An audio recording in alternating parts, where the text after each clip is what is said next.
श्री 8 बालेन्द्र शाहलाई प्रश्न गर्न पाइँदैन भनेर स्थापित गर्न खोजिरहेको छ। यति मात्र कि देशमा रहेको संविधान र कानुनको परिधिभित्र रहेर उत्पन्न हुने प्रश्नभन्दा माथि श्री 8 हुनुहुन्छ भनेर आम नागरिकलाई चेतावनी यो सरकारले दिइरहेको छ। यो सरकार पनि भन्दैछ त बोल त्यति मात्र जे म सुन्न चाहन्छु, त हेर यति मात्र जति म देखाउन चाहन्छु, त सुन त्यति मात्र जे म सुनाउन चाहन्छु। तेरो स्वतन्त्रता घेरा मैले कोरेको शून्यभन्दा बाहिर छैन।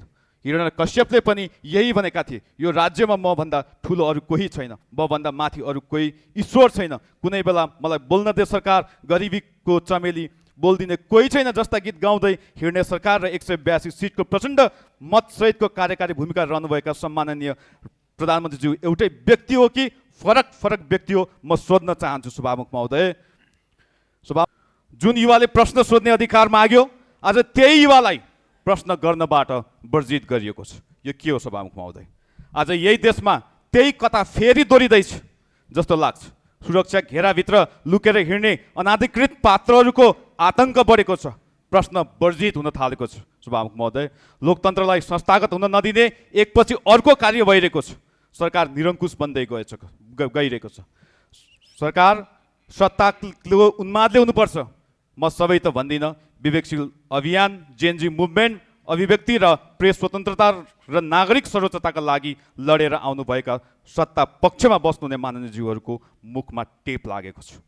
सुरक्षा घेराभित्र लुकेको केही ग्याङको एक अनाधिकृत व्यक्ति जबरजस्ती सरकारले उठाएर खोला किनारामा डुबाउन लागेको सुकुम्बासी बस्ने कृतिपुर स्थित होल्डिङ सेन्टरभित्र प्रवेश गर्छ।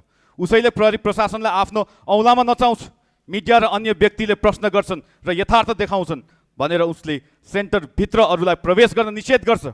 होल्डिङ सेन्टरमा राखिएका सरकारकै नजरमा जे भए पनि नागरिक हुन्, तिनलाई धम्क्याउँछन्, थर्क्याउँछन् अनि सम्मानपूर्वक बाँच्न पाउने स्वास्थ्य, खाद्य तथा आवास जस्ता मौलिक हकबाट वञ्चित गराउँछ। सँगै उभिएको प्रहरी प्रशासन उसैलाई साथ दिइरहन्छ। सभामुख महोदय, सरकारले सुकुम्बासीहरूमाथि सामूहिक उत्पीडन नै सुरु गर्यो। बस्ती भत्कियो, बिना सूचना, बिना विकल्प, बिना पुनर्वास। संयुक्त राष्ट्र सङ्घका विज्ञहरूले समेत बलपूर्वक विस्थापन रोक्न आग्रह गरेका थिए, तर सरकार रोकिए। सभामुख महोदय, म यहाँ स्पष्ट पार्न चाहन्छु, बहुमतले संविधान उल्लङ्घन गर्ने लाइसेन्स दिँदैन। संविधानको धारा 137ले न्यायिक समीक्षाको व्यवस्था गर्छ। संविधानको धारा 1ले नै भन्छ यो संविधान सर्वोच्च कानुन हो, बहुमत संविधान भन्दा माथि छैन। बहुमतले जनताको प्रतिनिधित्व गर्छ, जनताको अधिकार कुल्चिने अधिकार दिँदैन। सरकारले जति पटक 182 सिटको प्रचण्ड बहुमत दोहोऱ्याएर पनि त्यो सङ्ख्याले प्रश्न सोध्ने नागरिकको मुख थुन्ने ठेक्का दिएको छैन। सभामुख महोदय, यी सबै कुराको मूल मर्म भनेको नेपाली समाजमा प्रश्न वर्जित छ भन्ने हो।